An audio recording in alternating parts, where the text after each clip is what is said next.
Hi, welcome to Chapter 13. Chapter 13 is kind of a fun chapter, is where we get into what's called Graphical User Interface Programming, or short for GUI. GUI programming. It allows us to basically present boxes, dialog boxes, to our users in order to get information from them. Up to this point, we've been using just the console at the bottom of our screen to get information from our user. So we're going to talk about graphical user interfaces. We're going to use what's called the tkinter model. We're going to display text with the label widget. We're going to organize widgets with frames. So on our screen, we can actually have separate little frames and then put things inside of those frames so we can have it organized very, very properly on our screen. We're going to talk about button widgets and info dialog boxes and how to get input with an entry widget. And we're going to also use labels as output fields. Then we're going to talk about radio buttons and check buttons. We're going to use a list box widget, and then we're going to we're not going to cover this last part. I'll let you kind of do that on your own, but we're not going to cover this in this lecture, drawing shapes with a canvas widget. Okay, so the first thing the chapter talks about is this thing called the graphical user interface, and that's the part of the computer which the user basically interacts with the program. That's, again, they can click on things, they can type in things, we can display things to them, and that's basically the graphical user interface. There's also the command line interface that displays a prompt and a user type of command that is executed. And then we've got the GUI. So the GUI, the graphical user interface, is again more of what we control and display to the user. This is the command line interface. If you've ever used when you did a control, if you hold down the Windows key and hit R on a Windows machine, and then you can do the CMD, which brings up the command prompt, and there you can actually then type in commands and that type of thing. Graphical user interfaces, so again, they're using Windows here, and again, I'm sure Macintosh has the same types of dialog boxes. And these are basically boxes that pop up that the user can click on things, type information into, click tabs, have sliders, all kinds of different little nuances there inside that particular screen, allowing the user to put information into this so that the program itself then can utilize. GUI programs are what are called event-driven. Something is happening. I'm clicking on my mouse. I'm hovering over something. We got a mouse button up, mouse button down. We got a slider. We've got list boxes. We can have scroll bars and all types of things. So when the user does something like clicking or dragging or hovering, or those are things, those are the events that then kick something off. So we're going to use this thing called the tkinter module, and that's basically a whole big old program that basically comes with the Python program, and allows us to create simple GUI programs. It comes with Python, like I said. A widget, it's a graphical element that the user can interact with, and that's basically the GUI then takes that widget and displays it on the screen.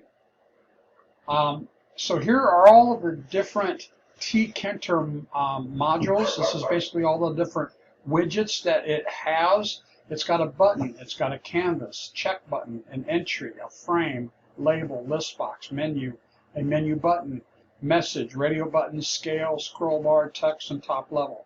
We're not going to get into all of these, but just realize that these are the widgets that come with the tkinter module. So programs that use tkinter do not always run reliably under idle. For best results, run them from an operating system command prompt. Most programmers take an object-oriented approach to using the GUI programs. So we're going to be using the init and that type of thing. So we're going to be creating objects. When an instance is created with the GUI appears on the screen. So this first example is the displays an empty window. So let's take a look at that. And so the very first thing we do is we always do an import tkinter. Then we now have access to all of the code that comes with that particular module. Here we have our def main, and here what we're going to do, we're going to create an object, which is the main window, and it's going to be equal to the tkinter.tk, and that's basically a method. And that basically is creating a window where it's got a title bar. It's got a title bar, it has the close buttons, it's got all the different features that comes with a typical window. Now to execute it, we're going to do tkinter.mainLoop. Now what that does is that basically puts this particular module, this I guess program or this method behind the scenes, it puts it into an endless loop. And the only way we can get rid of it is by clicking on the X in the upper right hand corner. As we'll learn later on, we can also have a quit button that will actually create, and that will allow us to stop the run of this program as well. So on line 10 here, that will basically execute forever until we basically end the program. So when we run this, this is as simple as it gets. That's the window. Now notice it's got TK up here because we didn't put a title in there, so it just automatically puts a TK, and it's got this, I don't know, is that a feather? I can't quite tell what that is. I think it's a feather, which is the default icon. But you notice we've got our minimize, maximize, and close button, and again we can resize this. Okay, so it's a typical, and in my case Windows, it's a typical Windows dialog box or window that we can resize and do whatever needs to happen. Now when I click the X right here, it just killed the program. Notice down here in our console, it says process finished with an exit code 0. We also have an empty window 2. When I open up that, now this is really what we need to start getting used to, is basically creating a object. So we got import tkinter, we've got class myGUI, and here we have our init program, which basically, again, remember self is the object itself, and .main window is going to be our object we're creating. And that, again, that's equal to tkinter tk, so that creates the window. And then we do the tkinter main loop, which displays the window and then lets us interact with it. And again, we've got our GUI that basically goes ahead and executes that. So we create a myGUI equals, so again, when we initialize this object called my_GUI, it automatically kicks off the init method. So we're going to pretty much see the same exact thing. When I run this, we pretty much get the same exact window. The only difference is we used an object. We used object-oriented programming to get this created. The last thing is a window with a title. Now, it's pretty much identical to the previous program, except here I've got self.mainWindow.title. Now you notice when I basically create this tkinter object, when I hit a period, notice all of the stuff that comes with it. There is a ton of stuff within the tkinter module, okay? And one of those is a title, okay? So .title, and I put my first GUI, and then I basically do the tkinter main loop. And again, when we run this guy, it's kind of hard to see.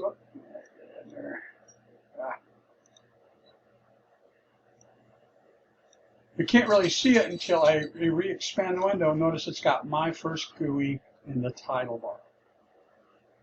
Okay, so we can create a window using the tkinter.tk, and we go ahead and we create, again, we have to create an object from that. We're going to, in this particular case, I think they're always going to call it the main window. You can call anything you want, but they're just going to call it the main window. Now, so the next thing we're talking about is displaying text with label widgets. Now, label widget displays a single line of text in the window, and it's made by creating an instance of a tkinter module's label class. So there's actually classes built into this tkinter module. And the way we use it, we say tkinter.label self dot, and again, when we see the self here, we know we're using OO object, OO language. And so we say self dot main window, and the text is equal to my text. So it says we're going to create a label. The text inside that label is going to say my text in this case. The first argument references the root widget. The second argument shows the text that will appear. So this is the root widget, which is the window itself, and then we're going to put a label in it with the text, my text, inside of it. So let's take a look and see what that looks like. And that is the hello world. So again, we import the tkinter.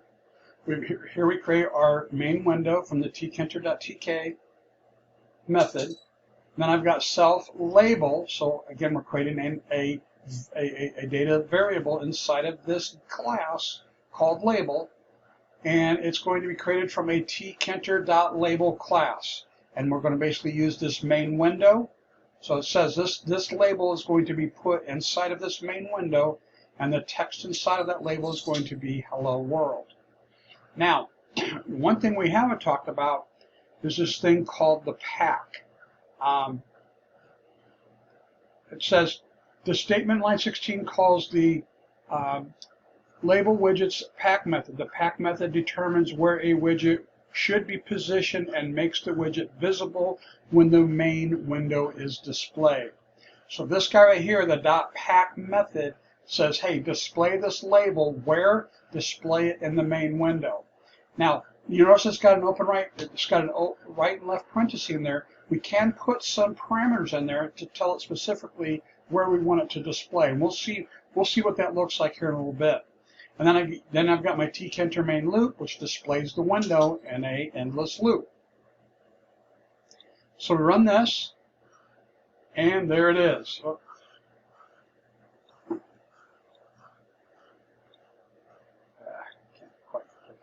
So there it is. It just says hello world, and it's centered right in the top of the screen. Okay, actually comes up like that. That's what it looks like on in the book. Again, but it is a window that can be basically resized. So that's a label. It's as simple as it gets. Now let's take a look at. Let's go back to. So we can display text with the label widget. We've got the pack method, determines where the widget should be positioned and makes it visible. In our particular case, all we did was make it visible. We didn't have any parameters where it should be positioned. Called for each widget in a window. So we have to use a pack method to display each widget. It receives an argument to specify the position. The arguments are side, top, side, left, and side, right. Okay, let's see what those look like. So let's take a look at, well, here's example. So if I say tkinter label self.main hello world, we do the pack. Now we want to do is we want to basically create two labels. So here's label 1 and label 2, and I say tkinter.label, so put it in the main window, and the text is going to be hello world. Create a second label that's also going to be in the self main window. This is my GUI program, and then all I have to do is label.pack. And that says, hey, take the label, all the labels, and basically display them on the screen. And what that looks like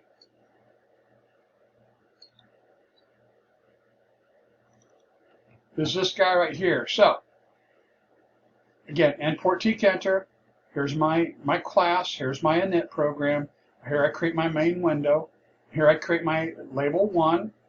That's tkinter.label. Here's hello world. Here's label 2. tkinter.label self main window. Put this label in the main window. And the text is, this is my GUI program. And then you notice I've got label 1.pack. That says display label 1. And label 2 says, label 2.pack says display label 2. And then we go ahead and call the tkinter main loop, which basically says display the window, and boom. It will display it until we close it. So when we run it, come on. I have to make that window bigger so I can grab the title.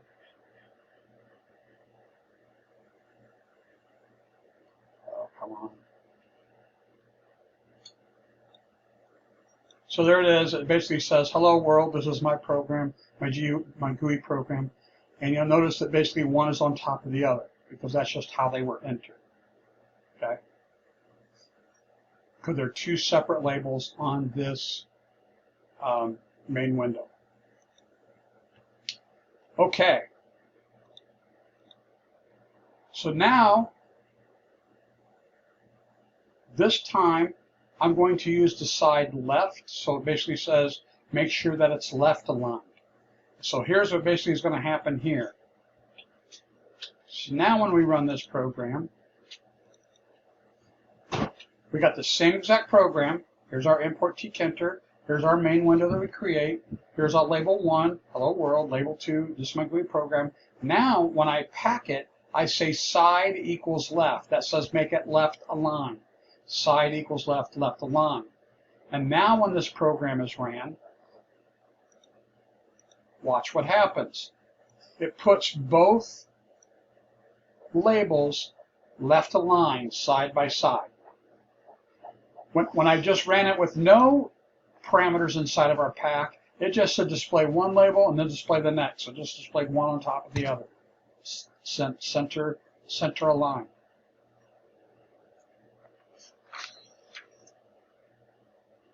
So now, there's no examples of this, but let's talk about it. So we've got, we can add a border to our label.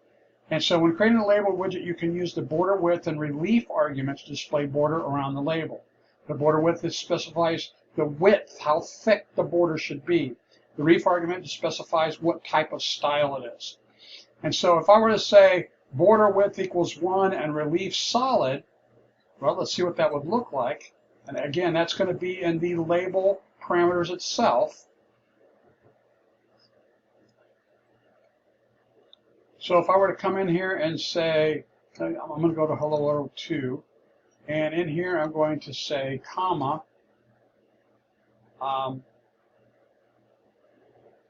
border, there it is, equals 1, comma,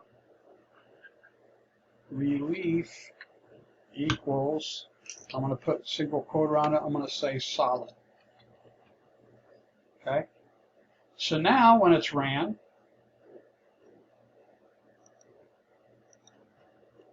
notice what it does for the hello world. It actually put a border around it. Now, I could actually say, you know what? Let's take a look at some more reliefs. So there's a border width 4. Notice the border's thicker. We also have flat, raised, sunken, ridged, solid, and grooved. And that's what those would look like. So if I were to change this to sunken, so I'll make it, and now let's run it.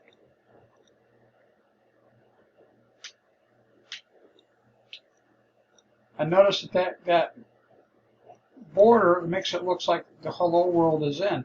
Well, let's do this. Let's make this border a 5. And now let's run it again.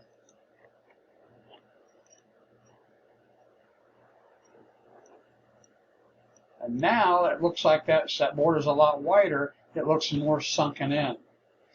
So, different styles we can use for our labels.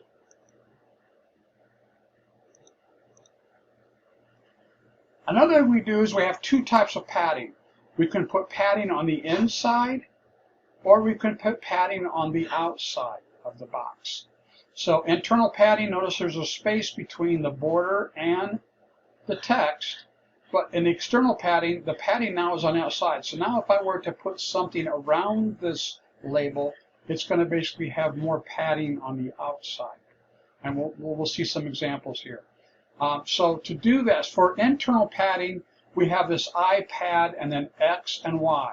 So the X and Y, so the X is basically on the left and right sides, and the Y is on the top and bottom. So let's take a look to see what that looks like.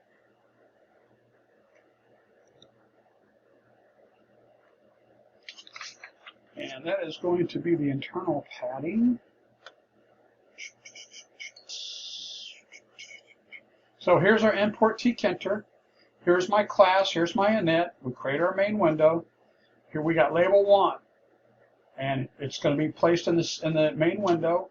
The text is going to be hello world. Here's I got border width 1. And here's relief solid.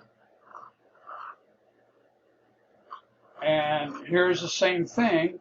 But when we get down here in our pack, notice I've got pack iPad X20, iPad Y20.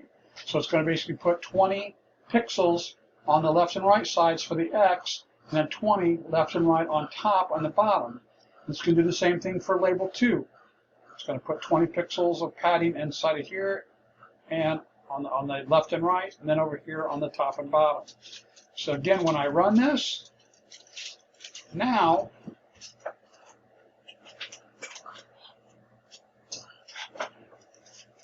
notice that we've got some padding inside of this box. There's 20 pixels this way, this way, this way, and this way in both of those labels with the border.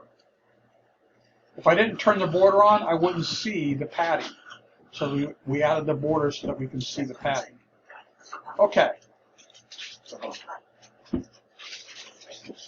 Now, external padding, pretty much the same exact way, except notice we got pad X. We lose the I. So iPad and pad, iPad is for internal, just pad X, and pad Y, or is for external. So again, the number of pixels is on the outside of the border in this case, and the Y is on the outside up and down. So let's take a look at that program, and that's external padding.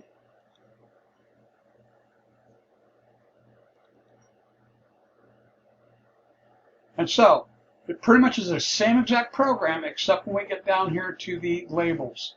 Instead of iPad X and iPad Y, I've just got pad X and pad Y.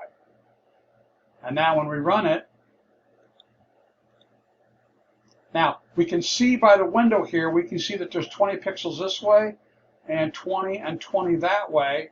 And we really can't tell that there's 20 here because this window resizes to the largest program. But no, there's 20 there, there's 20 there, 20 there, 20 there. So it's 20 all the way around each of these boxes, these bordered boxes. Okay, why don't we take a break right here, and why don't you go to page 713, so pause this video and go to page 713 and do the first programming exercise called number 1, name and address. So work on that, and then come back and unpause this video and we continue on with the lecture.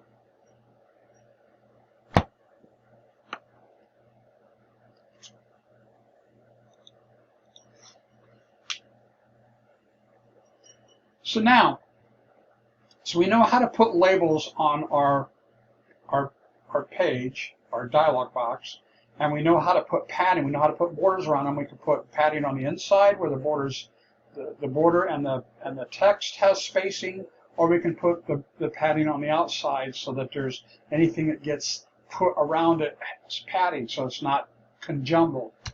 We can also put frames inside of our window. So I can group things in this frame, I can group things in this frame, and I can arrange it on my window by frame. So think of it kind of, a frame is kind of like a window inside of a window is really kind of what it is. And so we got a frame widget. That container holds other widgets. I can put other widgets inside of this widget. It's useful for organizing and arranging groups of widgets in the window. The contain widgets are added to the frame widget which contain them. For example, here's my tkinter.label self.top frame. So we can create a frame called top frame, and I can say hi. So now instead of saying self.main_window, I can say top frame. And at some point, you got to place that frame inside of the window, and we'll see that here in a second. So here's kind of an example. Here's my top frame and my bottom frame, and we've got 3 labels inside of the top frame, and we have 3 labels inside of the bottom frame. Now these top 3 labels do not use any of the orienting. How about, is it left, right, or center align? But the bottom one is using the left alignment, and we can see that happening there. So let's take a look at an example. And we'll take a look at the frame demo.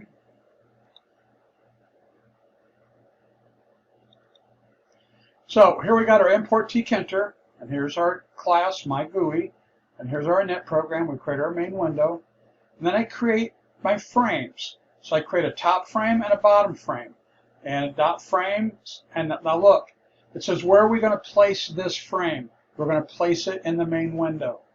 Where we're going to place the bottom frame, we're going to also place that in the main window. And then I create my 3 labels. I've got label 1, 2, and 3. Label 1, 2, and 3, and that's going to be put in the top frame, top frame, top frame. The first one's winking, blinking, and nod. Then I create, then I'm going to pack those labels, make sure they display, and they're going to display top, top, and top. So that means they're going to be center line to the top of the frame. Then I create labels 4, 5, and 6, and they're going to be in the top frame, top frame, top frame, winking, blinking, and nod. And they're going to be in the left side. So they're going to be basically left aligned. So that's where we should see winking, blinking, and nod this way. Where the other is going to be winking, blinking, and nod that way. And then I go ahead now. I think they screwed up here. I think this should be bottom frame.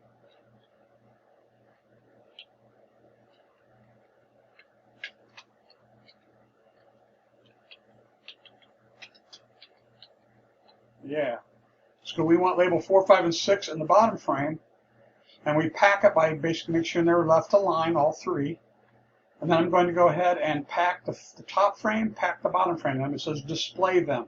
So it displays them inside of the window. The pack up here is for the label. It says pack, display them inside of the frame.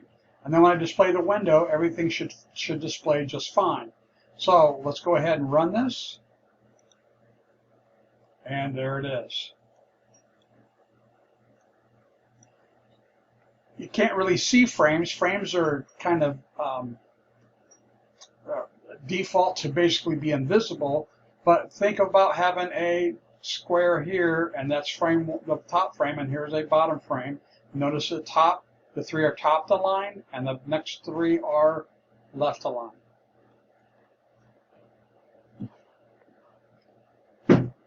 That's funny, in the book, that is bottom frame, by the way. Yep. So the student file is basically wrong. Okay, so now the next thing we want to do is we want to add some buttons to our dialog box. So far we're just displaying text via labels, and now we learned how to have frames so we can group certain widgets together. But I want to have a button widget, and that's a button that the user can click to basically make sure that something executes. To create a button, you can specify the text to appear on the face of the button and a callback function. Callback function says that is the event.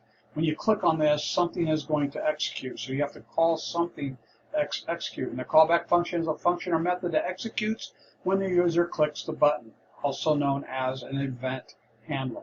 And the event in this case is the click event. So we have an info dialog box, a dialog box that shows information to the user.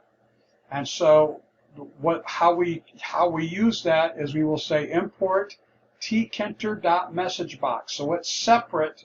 It's a separate module, kind of, sort of, from the tkinter. It's called the message box. It doesn't come with the entire tkinter. We have to import it. And then the tkinter message box.showInfo. We got the title and the message. So the title of that and the message. The title displayed in the dialog box's title bar, and the message is an informational string displayed in the main part of the dialog box. So let's see how that looks. So we're going to be looking at the button demo. So here, you can't see it, we got import tkinter and import tkinter message box. So we're going to have it in a class. It's going to execute when we instantiate this class through the init program, where we create our main window, and then I create my button.tkinter button, and it's going to be in the main window. The text on the button is going to be click me, and then command is self do something. Okay, so looks like we're not using the message. Are we? Yeah, we are. I'm sorry, we are. So we got self.myButtonPack that says display this widget in the main window, and then we display the main window. Now, the command equals self do something, that is a function. And where is that function? Right here. So it's def do something, and it says we're going to use the self, so it's the object itself. And we're going to say tkinter.messageBox show info title response. Thanks for clicking this button. So it's going to create a new window, and it's going to have response in the title bar, and it's going to say thanks for clicking this button. So we're going to have two windows showing when that happens. And to execute it, we basically create an object called myGUI, and we instantiate the myGUI class. We click on it, and malicious would just frustration. So there is our window. This is our main window, and when I click me, boom, a new dialog box appears, and there it basically has response in the title bar and says thanks for clicking the button. Now there's a difference between this window and this window. This is a window, this is a dialog box. How can I tell it's a dialog box? You'll notice I do not have a minimize, maximize, or restore button. And if I come to the corners here, I cannot resize this guy. And most dialog boxes will have some kind of a icon right here. Not always, but most of the time. And it defaults to an I, which is informational, and it says thanks for clicking this button. And it's always going to have a button or two on it. In this case, it's going to have an OK button, which I click, which closes that, and then when I click here, it stops the run of the program. So, message box, pretty cool. It will actually display a dialog box on the screen, which is like another window, but it's not quite a window, it's a dialog box. Remember the difference between a window and a dialog box. Dialog box cannot be resized, does not have minimize, maximize, or restore. Yeah, we saw that, and this is the response we got. Now the next thing we can do is we can create a quit button. Now a quit button is not, that's just the label we gave it. That's just what we're going to call the button to quit the program. But it closes the program when the user clicks it. To create a quit button in Python, we create a button widget, and then we select the widget's destroy method as the callback function. So it's going to be a click event that we're going to click the button, and then it will actually destroy the window.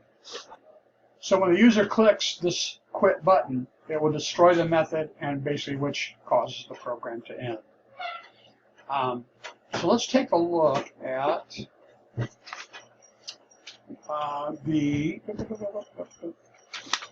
is the quit button program.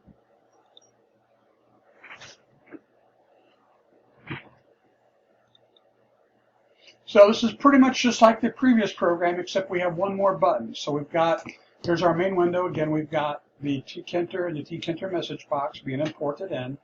We create our main window. We create my button, which is the click me, and it's going to call the function do something. And then we create the quit button, and it's just like this other button where we're basically going to display it in the main window. The text is going to be quit. Now look what happens when we click on this button. It's got main window dot destroy. So this is a a method inside of the main window, which is a part of the tkinter, that says, hey, when I call this method, it basically stops to run the program. It basically closes the window. Okay. We then pack our buttons so they'll display inside of the main window, and then we go ahead and tkinter the .main loop, which basically runs that main window and displays it until we either close it with the X in the right corner, or now in this case, when we click on the quit button. Okay, so here's our do something, displays the same exact dialog box. Response, thanks for clicking the button. So I click on run quit button, and there it is. So there's click me. I click on it. There's my response. Thanks for clicking this button. And now what happens when I click on the quit? Boom. Down here, process finished with an exit code 0. So it basically destroys that window, which closes it. In this particular case, there's nothing else to execute, so it basically stops to run the program.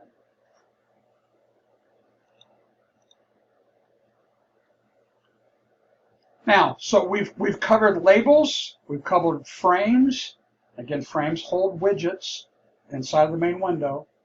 We've created buttons, and the buttons are event-driven, meaning we click on them, and it basically, we can have it execute something. We created a quit button, which does a destroy of the main window.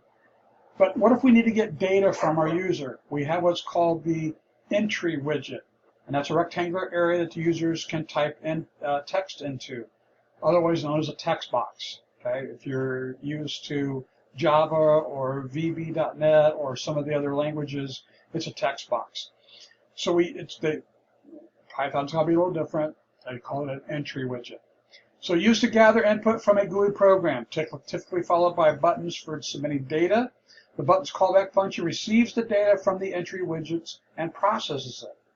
Entry widgets get method, so once we create an entry widget, we can use the get method that's built into the entry widget, again part of the tkinter, and we can use that to get the data from that entry widget, and it always returns a string.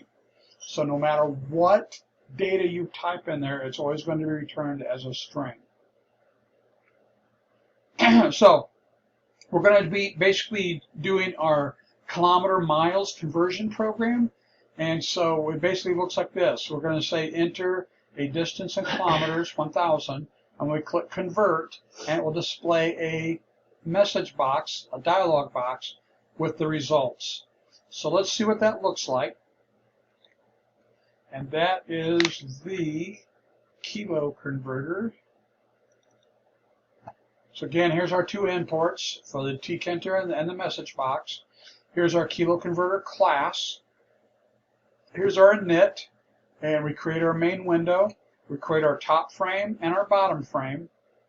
We create a prompt label, and it basically is going to be put in the top frame, and enter the distance in kilometers. And then we've got kilo entry, which is the entry widget, tkinter.entry, and it's going to be in the top frame, and we're going to go ahead and have a width of 10. So we can control the width of that guy. I think if you leave the width out, it's pretty small, so we want to make enough room for someone to type in some numeric values. And then we're going to go ahead and pack the prompt label, and we're going to make it left align.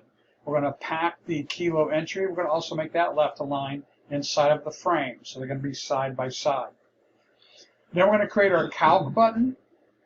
It's going to be in the bottom frame. The text on that is going to be convert, and it's going to call the command convert. So if I come down here, I should see, yep, there it is.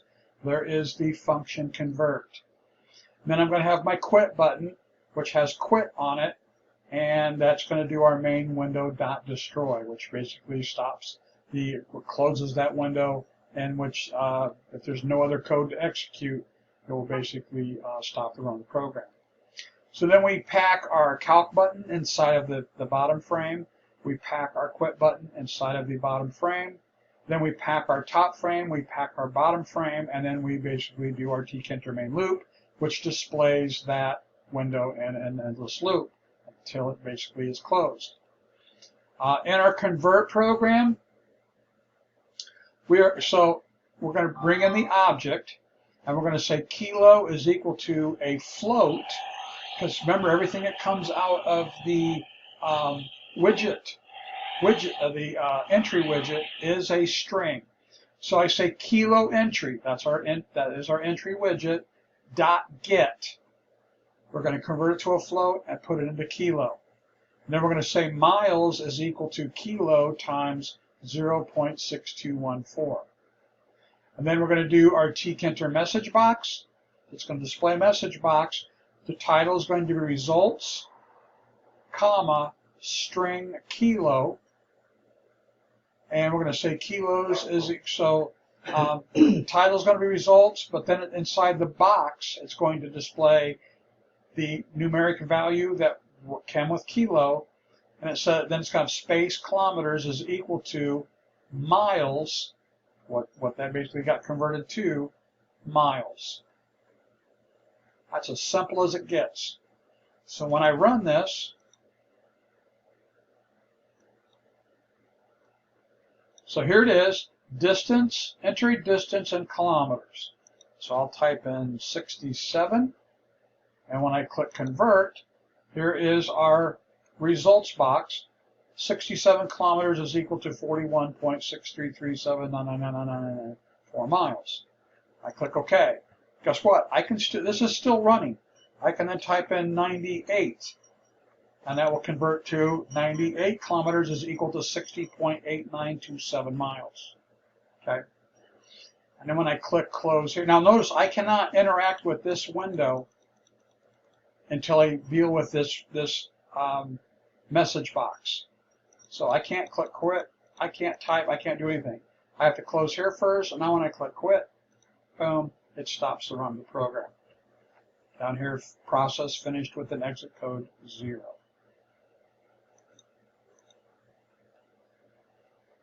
So we can also use labels as output fields. So not only do we display stuff in them, static text, we can also get results and then display them in labels as well.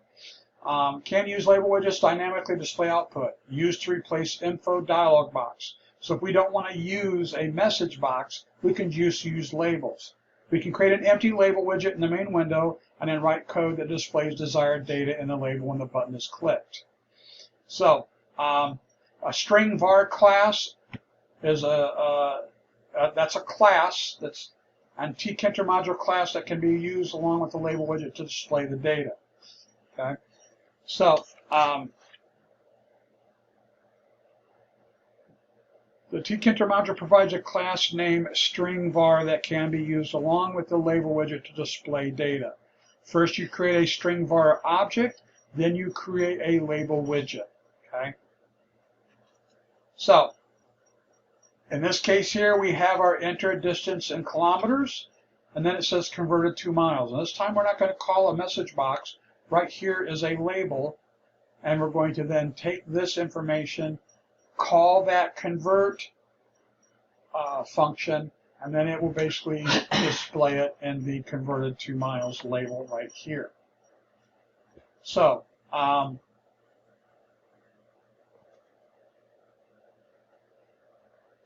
that is kilo converter 2.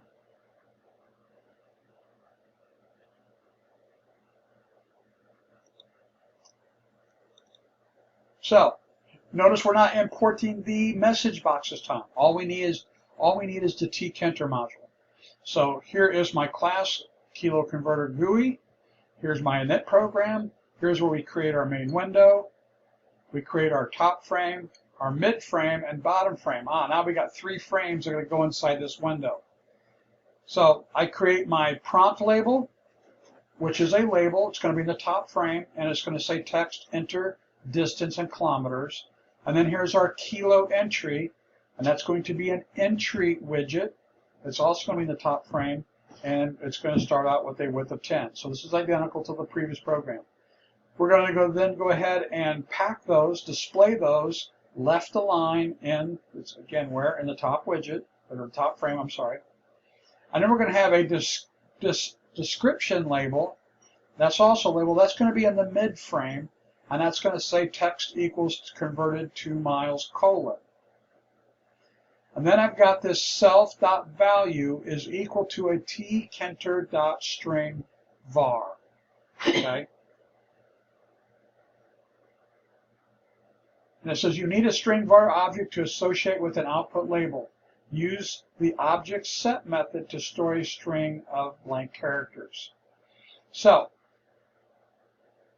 self miles label, tkinter label, that's going to be in the mid frame, and it's going to be a text variable is equal to self.value. Okay, so here is our string var. Value is going to be basically put into this text variable. So the text variable of our label is going to be equal whatever that value is. Then I go ahead and pack my description label and miles label. They're both going to be left aligned. Again, remember the description label just says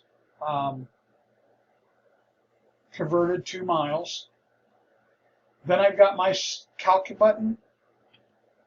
It's going to say convert on it, and it's going to call this convert function. The command is self.convert. So I come down here, look, here is my convert function. I click a quit button, has the word quit on it. The main window is .destroy, so it's going to go ahead and destroy this guy. We go ahead and pack the calc button, left align, and the quit button, left align. Then I go ahead and pack the top frame, pack the mid frame, pack the bottom frame. Remember, pack says display these in that particular widget. So this guy's going to be packed inside of the main window. Again, we know what the tkinter main loop does. Convert does the same exact thing as we saw before, except in this case we've got self.value equals .set. So this time we're taking the output label, that string var, we're setting it to whatever's in miles. Okay, so whatever gets miles gets calculated to, we're going to go ahead and put that into that label widget.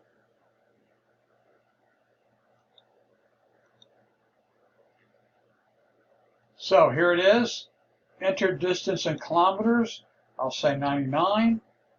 When I click convert, it went ahead and converted that to 61.5819999999. Again, it's still running, so I can still use it. If I do 82, I click convert, that converts to 50.9548. And when I click quit, we get process finished with exit code 0. Okay, on bottom page 657, all the way over to 661 is an in the spotlight. And basically what we want to do is the test averages. So basically what we want to do is we want to give the user the ability to enter 3 test scores, and then we're going to go ahead and get the average of those test scores. And so we're going to have 3 labels, 3 entry boxes, and then we're going to have a label and then an output label. And we're going to have average button and a quit button. So we're not doing a message box this time. So we're just going to import the tkinter. Here's our class test average. So we're going to use the init, and we're going to create our main window. We're going to create our test frame, test frame, test frame, test 1 frame, test 2 frame, test 3 frame. And those are going to be frames. Notice they're being placed all inside the main window. We're going to also have an average frame. Again, that's going to be placed in the main window. And we're going to have a button frame. So we got 1, 2, 3, 4, 5 frames to group our widgets so we can have them appropriately arranged on our window. So we're going to create our first test 1 label. That's going to be enter score for test 1. Then we're going to have test 1 entry. And that's going to be a test that's going to also be put in test frame 1. The width is 10. So this is our entry widget. So label and entry. We're going to pack those, both left align. Then we're going to create again, those are the test 1 frame. Then we're going to have test2 label and test2 entry. Again, that's in the test2 frame. Test2 frame, we go ahead and pack those two labels within the frame. So display them within the frame. They're both going to be left aligned, so they're going to be side by side. We're doing the same thing with test label 3 and then test3 entry. Again, we pack those side by side. Then we have our results label, and that's going to say, and it's just a label that's going to have the word average colon. And then we've got our average.tcenter.string var, so we have to use a string var if we're going to load that information into a label. So then we got our average label is tcenter.label. Again, that's going to go in the average frame. And our text variable is going to be whatever's in this AVG, okay? Self AVG, which is right here, okay? We go ahead and pack the result label. We pack the average label, both left aligned. Then we create our two buttons. They're now in the button frame. We're going to have average, which calls the calc average command, which down here is my calc average function. And here's my quit button, which does the main window.destroy. Then I pack those two buttons inside of the button frame. Then I pack all 5 frames within the window. Test1 frame pack, test2 frame pack, test3 frame pack, average frame pack, and button frame pack. Then I call the tcenter main loop, which displays the window.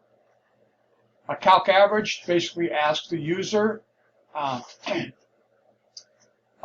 so basically each one of those entry boxes, we say .get, whatever they type in there is going to be put into test1, test2, and test3. Were they created up here in our init? No, they're created inside of the function itself. So we create these 3 variables, and we get those from the entry widgets. Then I say self average is equal to self.test1, test2, test3 divided by 3. So we get all 3 scores, divide by 3, add them all together and divide by 3. Then I say self average dot set. So here is my output label. I'm going to say that is set to whatever this average is. How it got calculated. Simple as it gets. Go ahead and click on the run. So here it is.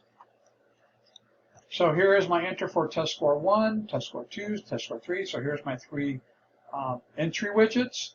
And here is an average label. We can't see the output label. And there's my 2 buttons. So I can type in some numeric values. When I click average, there is the average for those 3 test scores. Again, this program is still running, so I can actually type in 3 more to get an average. And then when I click quit, it basically runs the destroy method. Okay. Okay, before we start radio buttons and check buttons, let's go ahead and just pause this video and go to page 714. And let's do, for review, let's do number 3, miles per gallon calculator. Okay, so let's go ahead and do that, and then when you get done, go ahead and unpause the video, and we can basically continue on with radio buttons and check buttons. See you in a bit. Okay, so hopefully you didn't have any problems with that. It's always nice to basically use code that you've already got and then modify it. So now we're going to talk about radio buttons and check buttons. Now, radio buttons, a small circle appears filled with a selected and appears empty when it's deselected.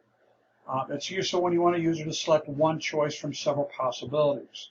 So radio button widgets created with the tcenter radio button class. Radio button widgets are mutually exclusive. What that means is only one button can be selected. The reason it's called a radio button, I think there's a note at the bottom of page, it's the middle of page 662. Back when the cars I had when I first started driving, they had these buttons to get to a radio station. When I pushed one button in, that button stayed in, the other one stayed out. And I could change it to another radio station, I could push that button in. When I did, that button would push in, the other button would pop out. So you could only have one button select at a time. And since the radio button then stuck as a name for that particular widget. So let's take a look. So we have the int_var class, which is part of the tkinter module class that can be used along with radio button widgets. So steps for using the int_var class is we associate a group of radio button widgets with the same int_var object. Now, the reason we do this is think if we had different sets of radio buttons. If we threw all the radio buttons on the window, then these radio buttons would interfere with these radio buttons. Okay, so let's say we had a sex group of radio buttons, and then we had an age group set of radio buttons. But if they're all sitting there on the main window, if I click on, let's say, male, and then I click on age group 35 to 40, well, the male would basically become unchecked. So instead, we use this int_var class. Think of it kind of like a frame where I can group these radio buttons together and group these radio buttons together so they don't interfere with each other. They only interfere with the radio buttons inside of that int_var class. Okay. We can also use a callback. We can also use a callback for our particular radio button. So first of all, let's take a look at radio button demo. So here it looks like we're going to be using a tkinter and a tkinter message box. Here's our class myGUI again, and here's our init program. This automatically gets executed when we instantiate a class. So I create my main window. I create my top frame and my bottom frame. They're both going to be inside the main window. I create my radio var, and it's a tkinter int var. And then I create my radio var.set1. So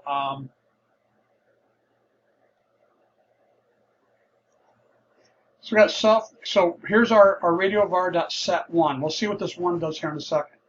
So next thing we do is we create our radio buttons. So I got RB1, RB2, RB3. tkinter.radio button. We're going to put it in the top frame.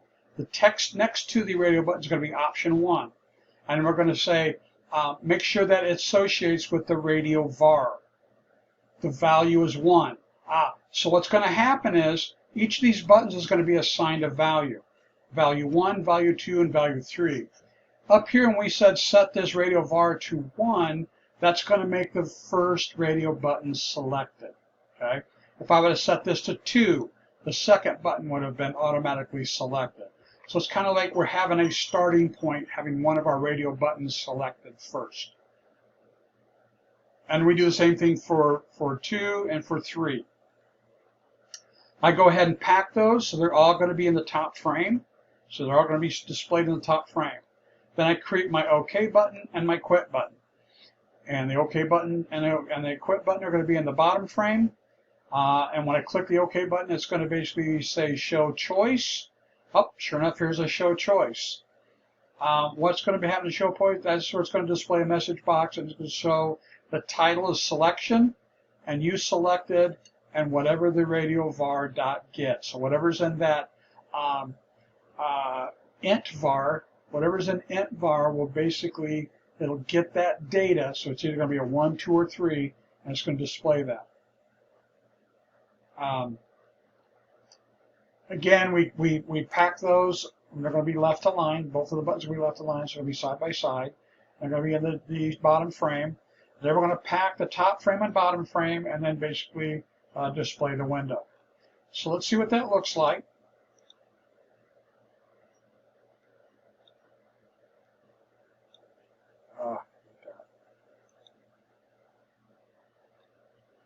Close it.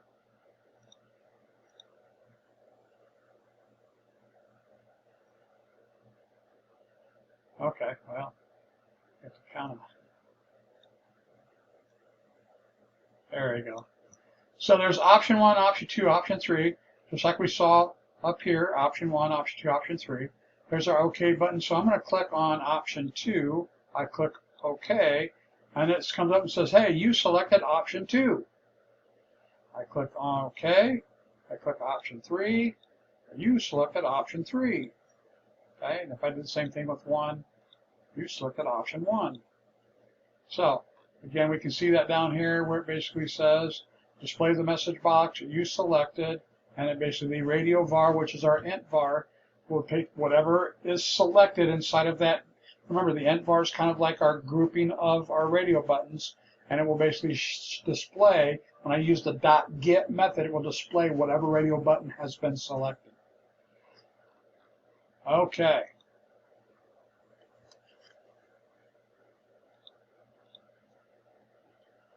Check buttons. So check button is a small box with a label appearing next to it. Check mark indicates whether it's selected. So this is kind of like radio buttons, except that with check boxes we can have some checked, all checked, or none checked. Okay. So small box with a label appearing next to it. Check mark indicates what's selected. User is not allowed to select any or all of the check buttons. Users are allowed to select any or all of the check buttons that are displayed in the group. It's not mutually exclusive, meaning you can have more than one selected. The check button widget, created using the tkinter module's check button class. We also use an int var object to group the check buttons together. Okay, so let's take a look at the check button demo.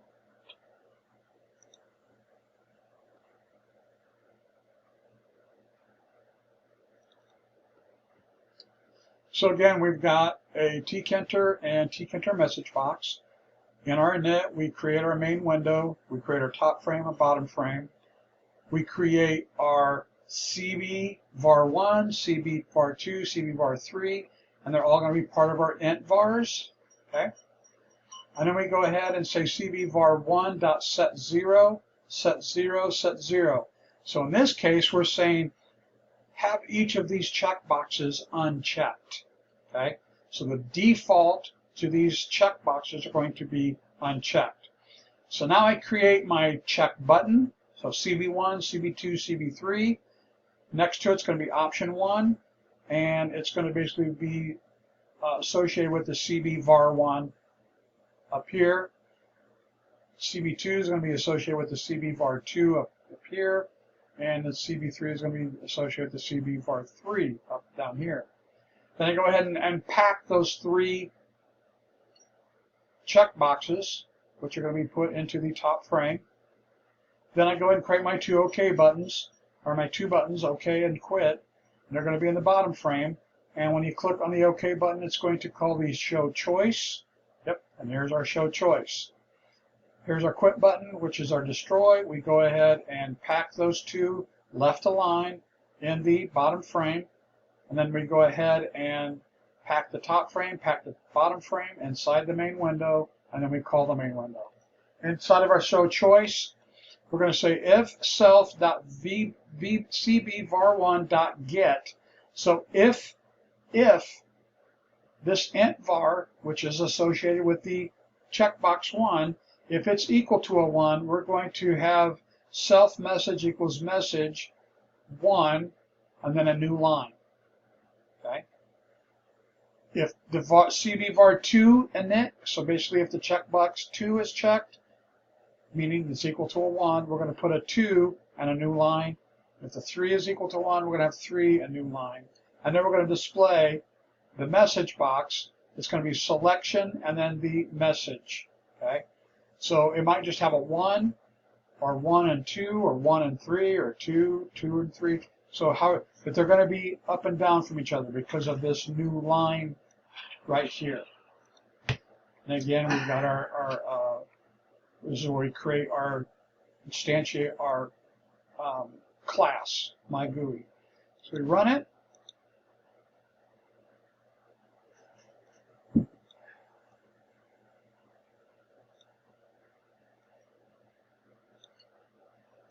Okay, so here we've got option 1, option 2, option 3. So if I check 1 and 3 and click OK, notice it's got you selected 1 and 3. Now you notice a little space down here because remember it's got a new line next to it. So there is a new line and it's blank. I click OK. There I can put in just 2. I click OK, and there's 2. You selected 2 and 3. Click OK. I'm just going to check 3, and there's you selected 3. So, checkboxes, different than a radio button. We can have multiple selected, but you'll notice that they are treated as 3 separate entities.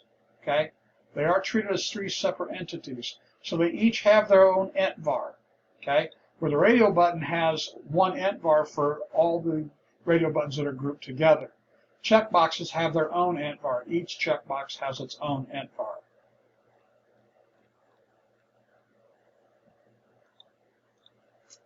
Okay, now the next thing we're talking about is this thing called list boxes. Now, list box widget is just that. It will show a list box. And when we have a list box, these things are selectable. We can click on them. So let's take a look at the list box example 1.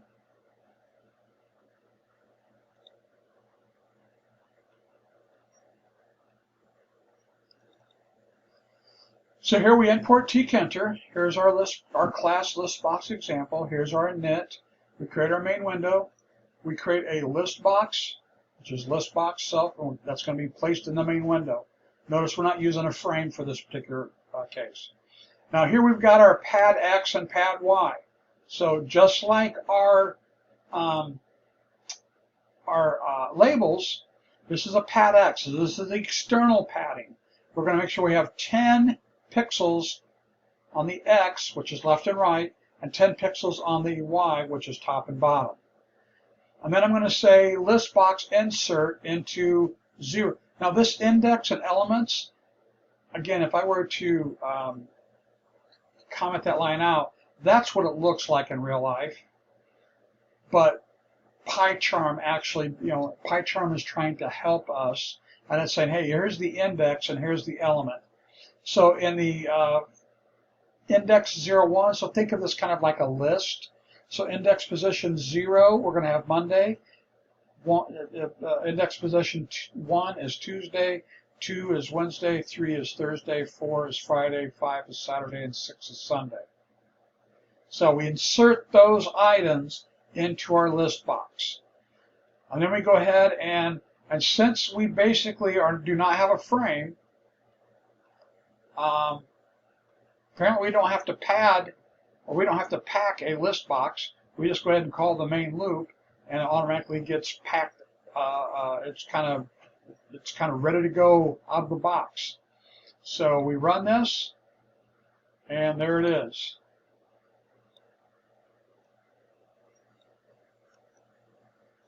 There's Monday, Tuesday, Wednesday, Thursday, Friday, Saturday. Again, each one of these are clickable, and it's like a radio button. When I click on one, it de-highlights the other. But you'll see in a minute, we can modify that. We can make it so we can do a multi-select.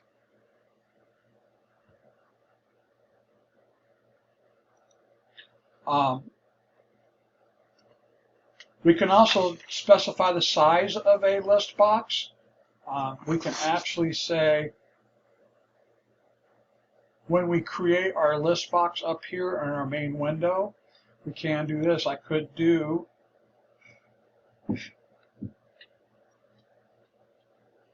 height is equal to 7 and width is equal to 12. And now when I run it, we didn't change anything, did it? Let's make this 3, a height of 3.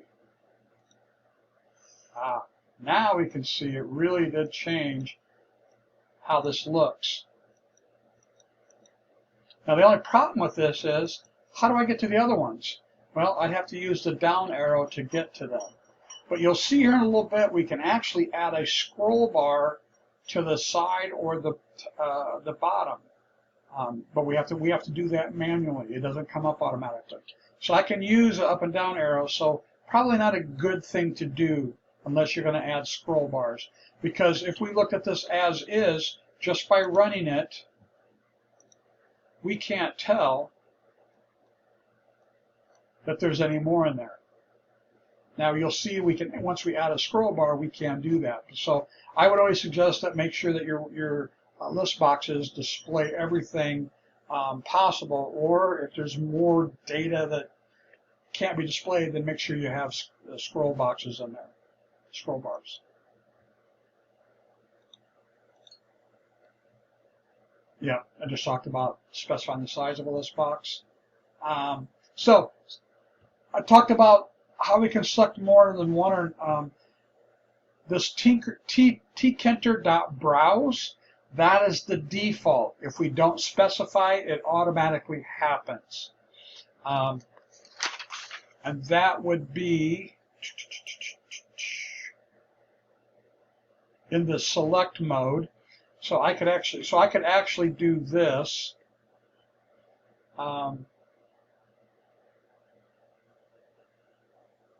I'm going to get rid of this height and width. But I could do select mode is equal to tkinter dot, and I'm going to do extended. Now you'll notice this is all uppercase. And if you remember the rules for when we make things all uppercase, those are constants. So this is actually a constant that's built into tkinter.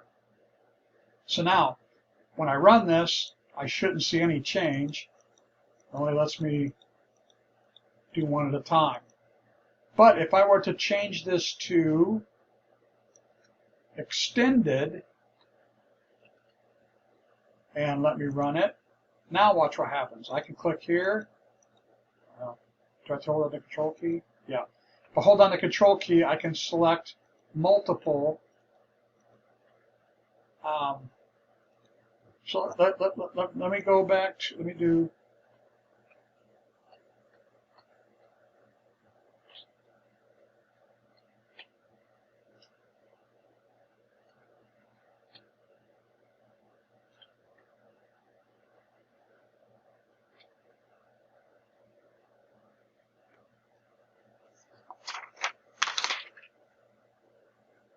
Yeah.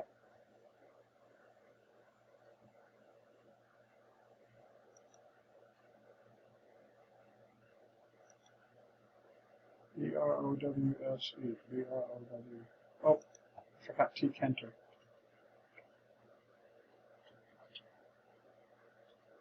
Okay.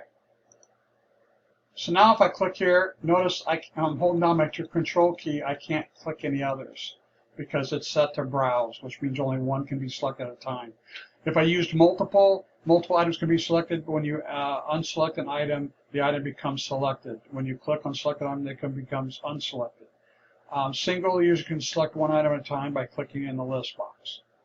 So some different features there for allowing us to do more than one at a time.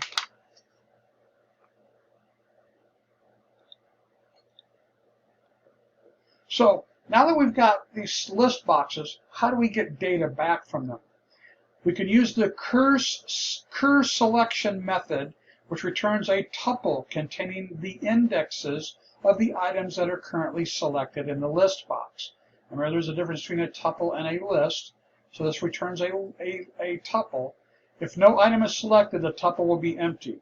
If an item is selected and the selection mode is tkinter.browse or tkinter.single, the tuple will contain only one element.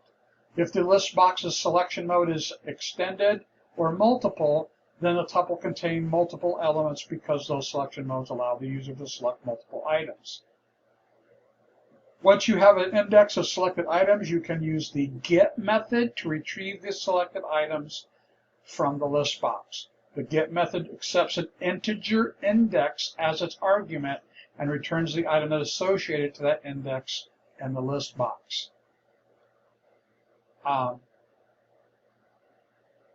So here I've got my list box, tkinter list box. It's displayed in the main window.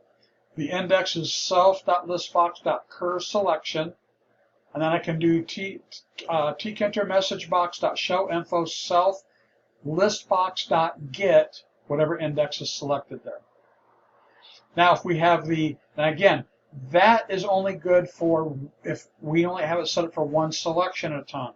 If we're using the extended, Then we have to say indexes equals self-listbox.cur-selection. This is now a tuple. Indexes is now a tuple. Then I can say for I in indexes, tkinter.messagebox show info. So this will basically show a message box for each selection. Okay.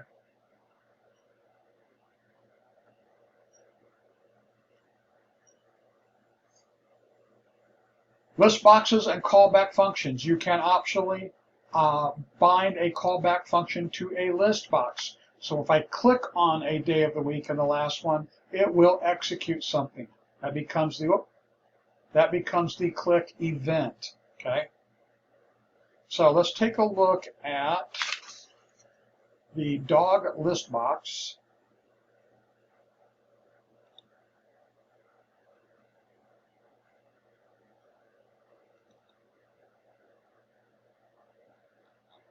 So here we're importing the tkinter and tkinter message box.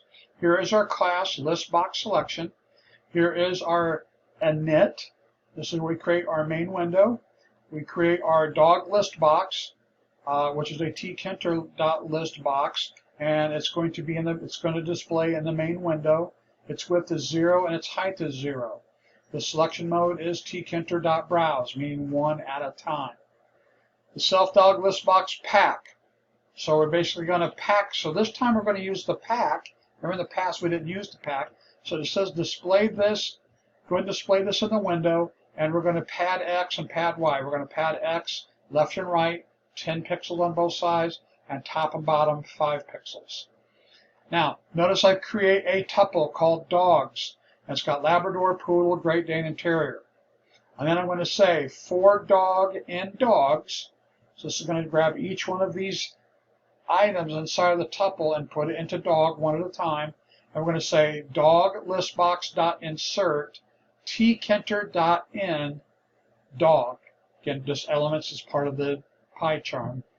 Again, if I were to comment that out, that goes away. That's what it really looks like. PyCharm puts that in. Now, what is this tkinter in?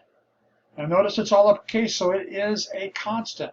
That says go to the end of whatever that, in this case the dog list box, always go to the end of it, and that's where you're going to insert it. Okay? So if I have multiple items already, it'll automatically put it at the end. Okay?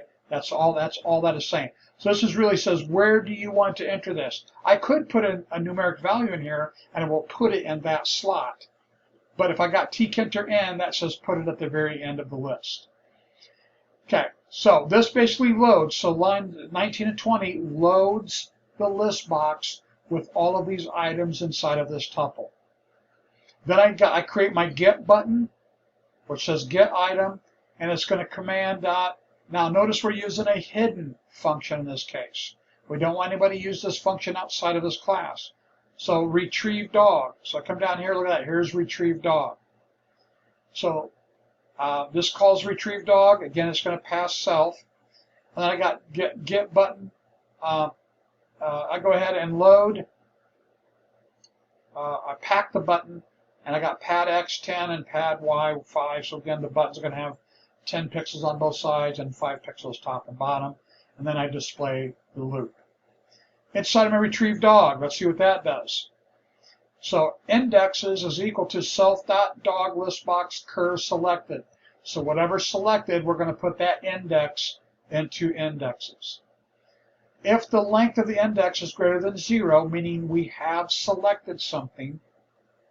Now, length of indexes, meaning, what does that mean? I can have multiple selected.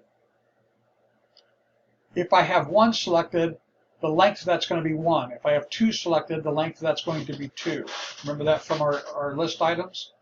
So we want to make sure that it is greater than 0. If it is greater than 0, that means something has been selected. And we're going to say tkinter.messagebox show info, and we're going to display whatever's listbox.get, whatever's in the index. It's going to display whatever dog, because again, this is a tuple. It's going to display whatever item in that tuple is. If this is equal to 0 or less than 0, we're going to display a message box saying nothing was selected. That's as simple as it gets. So we go ahead and click on this Run button, and up comes our list. Here's Labrador, Poodle, Great Dane Terrier. I click on Poodle, I call Get Item, and it displays Poodle. Now if I hold down the Control key, can I click more than one? No, I can only click one at a time. I click Terrier, there's Terrier. Now if I did change this to extend, this browse to extend, I would have to deal with that down here in our retrieved dog. I would have to have a for loop to basically go through and display each one of those items in a message box.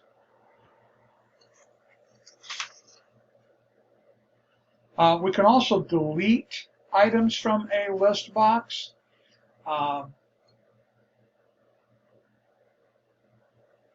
Let's see if this...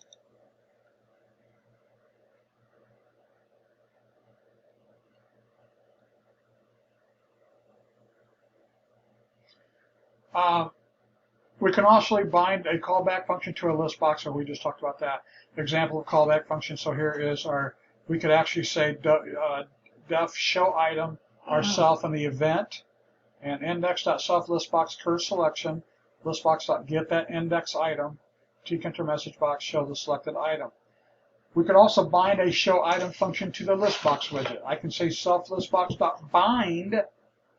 Notice I got less than listbox select greater than that self.show item. So this allows us to take that show item. We can actually bind that automatically, so we don't have to have a button. So when I click on something, it automatically runs that message box. So instead of clicking on something and clicking a button, I just click on it within the list box, and this will actually then call show item. Once done, the show item function will execute whenever the user clicks the item in the list box widget. We can also do a delete. So if I were to, in this particular case, I'm going to do it right here after this. I'll just say self.list dog list box dot delete. I'm just going to say 2. So now when I run it, oh, I hate this. So now watch on this. When I click on, so there's 0, 1, 2, Great Dane. So I click on Labrador and I click Get Item, Labrador. When I come back, notice that Great Dane is deleted. Why? Because it's in the number 2 position. So we can delete items out of our list box as well. We could also do something like this. tkinter.active. So that says delete whatever is active right now. So when I click on this,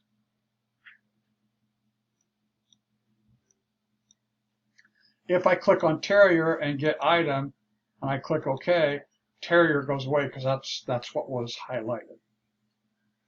So that is also an option to do as well.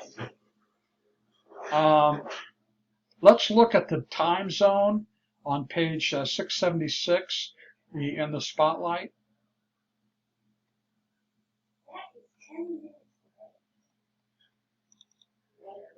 So we got our import tkinter, we got our class time zone, here's our net program, we create a main window, we create a main window dot title, time zones, so dot title actually puts it in the title bar of the main window.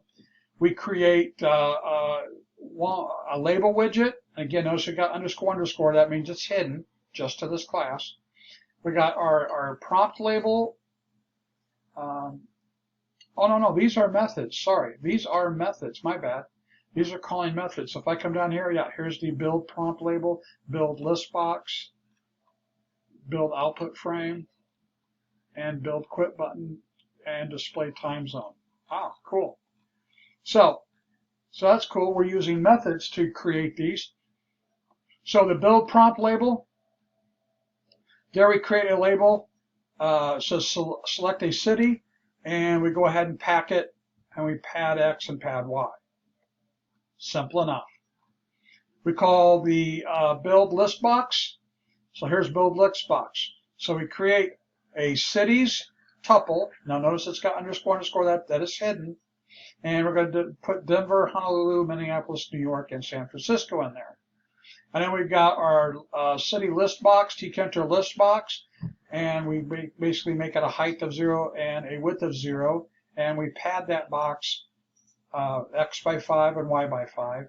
And then we say self city list box bind, list box select. Okay, so it says, whenever we make a selection, it's going to execute display time zone. So that's pretty cool. So we're using oh gosh, what did they call it? They called it the callback function. So this is the list box callback function. So it's automatically, when we select it, this gets executed. So it's going to basically execute this display time zone. We'll cover that in just a second. And then for city and self cities, so basically what this is doing, this is loading the list box with this tuple of cities. And then we build our output frame. So we create a frame, we pack the frame, we pad it X and Y, 5 pixels on top and bottom. No, we're not worried about Y. And then we have output description label, tinter label. It's going to say time zone. We then pack that label. It's going to be left aligned. We're going to pad X, 5, and 1. We never really covered this, but it says it's going to have 5 pixels on the left and 1 on the right. And then pad Y is 5, 5, and 5. So we can pad differently X and Y, left and right, and top and bottom as well. And then we're going to say timezone.tkinter string var. So we're going to have a string var here. And we're going to output the label, and it's going to have a border. It's going to be solid. The width is going to be 15, and it's going to basically contain the time zone. And then we're going to we're going to pack that label. It's going to be right aligned, and again the pad X. So pad X is going to be 1 and 5, and the pad Y is going to be 5 on top and bottom. So just the opposite over here. This has got 5 pixels on the left, 1 on the right. This has got 1 on the left and 5 on the right. Then we have our quit button. And this ought to be pretty simple. We create a button called quit. It's going to call the destroy main window. And it's going to have, when we pack it, we're going to have pad X and pad Y, 5 on left and right and 5 up and down. And all these are displayed in the main window. Is there any frames? Yeah, there's an output frame up here. Okay.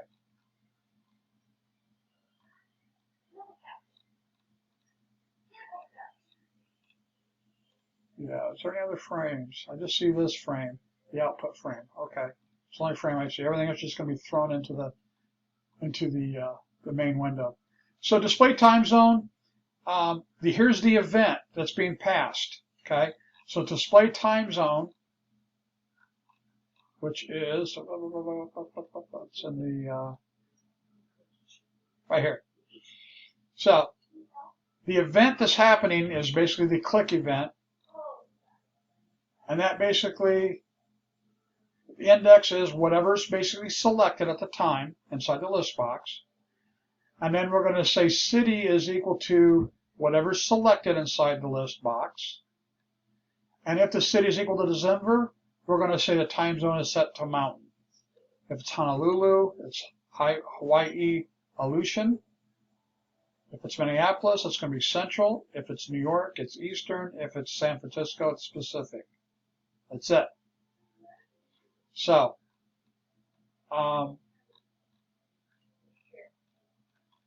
and let's see, where does it,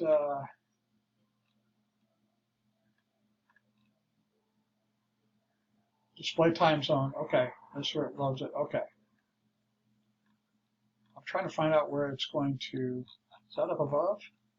Yep, here it is. I'm trying to find where it basically loads the window. So So once it calls all of these methods and gets all of those things created, all those widgets, then it displays the main window. So let's see what it looks like. So there's Denver. If I click on it, remember, we have this callback function built in. We don't have to click any button. It says, hey, once you select something, it's going to display the time zone. So when I click Denver, boom, it's Mountain. I click Minneapolis, that's Central. Click San Francisco, that's Pacific. If I click Quit, it destroys the main window. So pretty cool. So we don't have to have a button to actually execute something.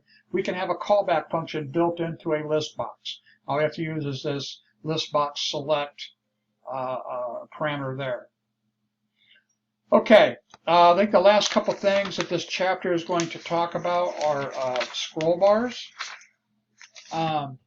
So let's talk about that. So we can add vertical scroll bars to a list box. So to do that, we create a frame to hold the list box. We pack the frame. We create the list box inside the frame. We pack the list box to the left side of the frame. We create a vertical scroll bar inside the frame.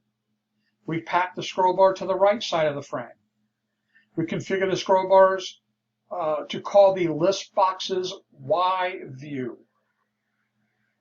method when the slider knob is moved. So there's a Y view. So that means like I want to see, because Y is up and down, right? So I want to see where that is. So I configure the list box to call the scroll bars set. So anytime I configure the list box to call the scroll bars set method anytime the list box is updated. So let's take a look at the vertical scroll bar.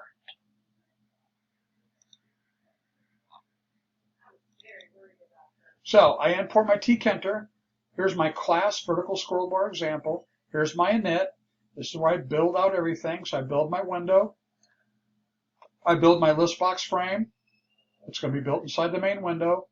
It's going to be basically, we're going to pack it. It says display it inside that window. And we want 20 pixels on left and right and 20 pixels on the top and bottom. Then listbox.tkinter listbox. We're going to basically, that's going to be put inside of a list box frame, which is the height 6 and width 0. So we're going to put it inside this list box frame up here. Then we're going to pack the list box, which displays it inside of the frame. It's going to be left alone. Then I'm going to create a scroll bar, is equal to a tkinter scroll bar, which is also going to be inside the list box frame. And we're going to say tkinter vertical. So orient it vertically this way. Okay. And notice that that is all uppercase, so that is a constant that's built into tkinter. The scroll bar.pack, we're going to make sure it's right aligned, and we're going to fill it with the tkinter.y, which we talked about that earlier.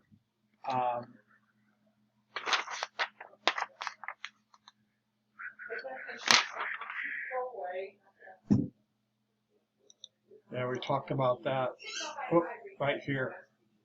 So configure the scroll bar to call the list box's Y view method when the slider knob is moved. So when we move the slider, it's going to be attached to that Y view.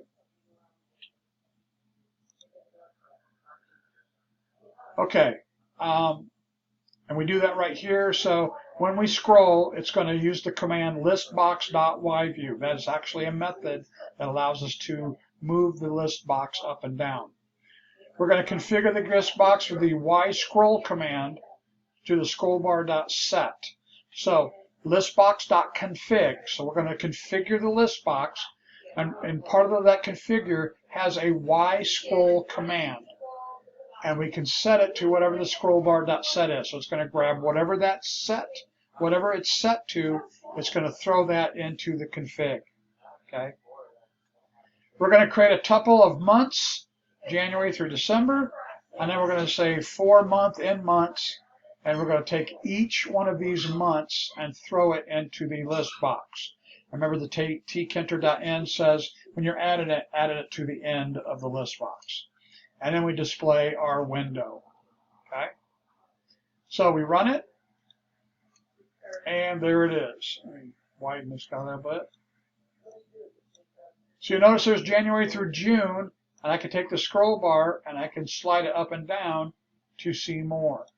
And so you'll notice I also have arrows that appear as well. But they don't appear at first. Once you click inside there, they do appear. They can go up and down one line at a time.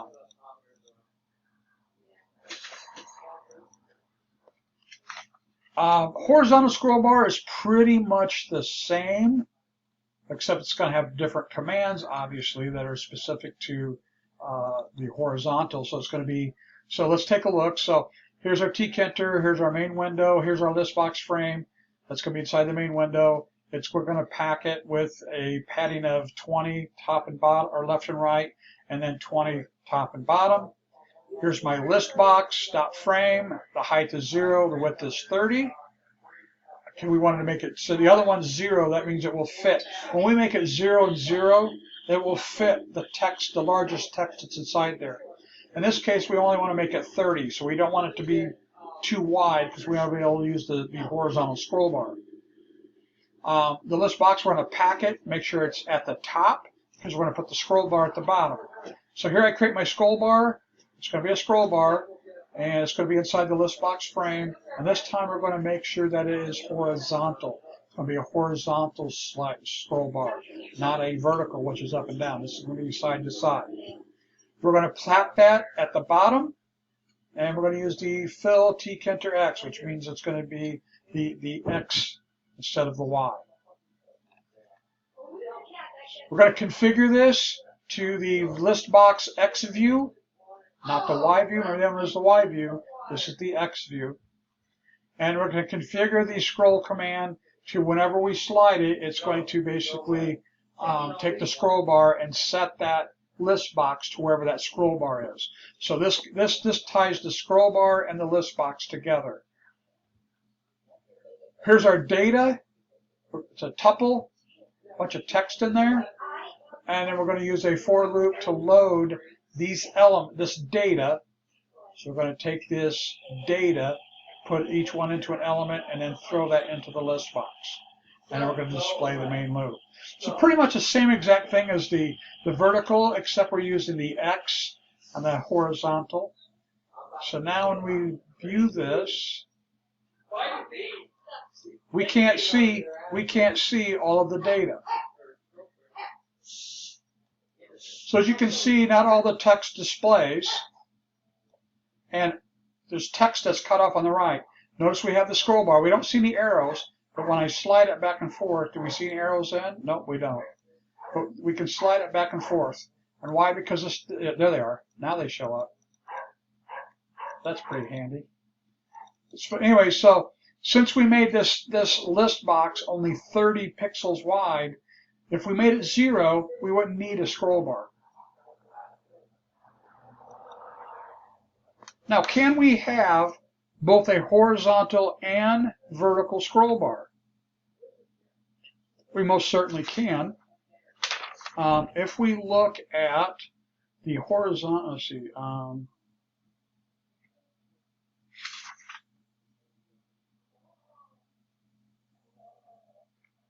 I don't think that program's in there. Wow.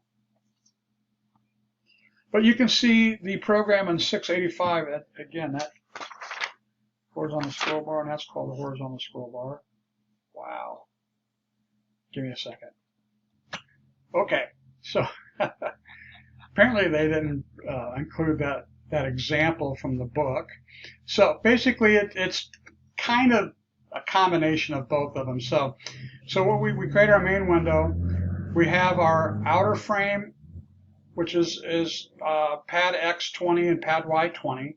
And then we have an inner frame. Now the outer frame is part of the main window, and we're going to pack it inside of the main window. The inner frame is inside of the outer frame, and we're going to pack that inside of there as well. Notice there's no parameters for packing there. We just want to just throw it inside of the outer frame. So we basically have a frame inside of a frame. Then we're going to put this list box inside of the inner frame. It's going to have a height of 5 and a width of 30, and we're going to basically make it left aligned. Then we're going to create a V scroll bar, and it's going to be orient of vertical, and we're going to pack it to the right, and it's going to default to the Y of the Tkinter, which is up and down. We're going to create an H scroll bar, and it's going to orient to horizontal, and it's going to be aligned to the bottom, and it's going to basically be part of the Tkinter X, which is down here. Then we're going to configure these. So we're going to say V scroll bar config command list box Y view. So this scroll bar is going to be aligned to the Y view of the list box, and the H scroll bar is going to be aligned to the X view of the list box. So whenever we slide that, it's going to be tied to that part of the that parameter of the I'm sure it's that method of that particular list box. And then we go ahead and say the Y scroll bar command is going to be tied to the V scroll bar set. So whatever that's set to is going to be aligned to the list box, to the Y scroll. And the H scroll bar set, whatever that scroll bar is set to, is going to be aligned to the X scroll bar, X scroll command. And then we created a tuple of a bunch of text, and we basically threw that into the list box. Okay, so we have all this data in there. We've got a really small list box. So what's this going to look like? So when we run it, this is basically what it looks like. So we have a scroll bar over here, and we have a scroll bar down here. If I click on this scroll bar, I can scroll up and down. And if I click on this scroll bar, I can scroll left and right. So that's really all we're doing. We've converted, we basically took the vertical and the horizontal and put them in together into this box. Now again, how they got around it is they created an inner frame inside of an outer frame, and the horizontal scroll bar is connected to the outer frame, and the vertical scroll bar is connected to the inner frame. But they're both connected, so wherever we scroll, it's tied to the list box. So that's really what you need to focus on, is it's actually, so we tied them for display purposes to the frames, but for practical purposes, whatever the setting is for the vertical, it gets tied to the Y feature for the scroll bar, or for the list box, and the horizontal scroll bar, that whatever that's set to, gets attached to the X feature of that particular list box. Okay, the rest of this chapter is talking about the Canvas widgets, and I'll go ahead and take this code I just created. I will throw it out there in the examples as well. But if you want to go through these different drawing of shapes and using the Canvas widget, you're more than welcome to do that. I didn't feel that it's really necessary for basically what we're trying to learn in Python. It really makes this chapter super long. But if you want to go through that, you're more than welcome to. Just if you have any questions, just give me a yell, and I'll be happy to basically meet with you. Okay, we'll see you the next chapter.